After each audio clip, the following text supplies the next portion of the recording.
المتقين والصلاة والسلام على رسوله محمد وعلى آله وأصحابه أجمعين أما بعد فأعوذ بالله من الشيطان الرجيم بسم الله الرحمن الرحيم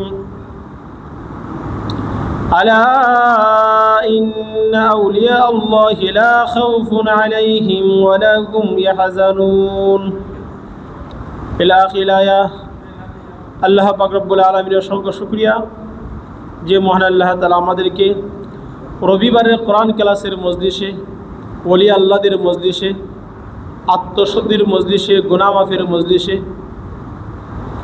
আশা এবং বসার তৌফিক দান করেছেন। সেজন্য মহান প্রভুর দরবারে একবার কালিমাতু শুকুর আদায় করি আলহামদুলিল্লাহ। আপনাদের সম্মুখে কালামে পাক থেকে সূরা ইউনূসের ৬২ নম্বর আয়াত তেলাওয়াত করেছি। আলোচিত আয়াতকে সামনে রেখে ওলি আল্লাহদের সম্পর্কে আল্লামা জুনাইদ বাগদাদী রহমতুল্লাহ সম্পর্কে কিছু আলোচনা করার ইচ্ছা পোষণ করেছি। ওয়া মা তৌফিক ইল্লা বিল্লাহ। হযরত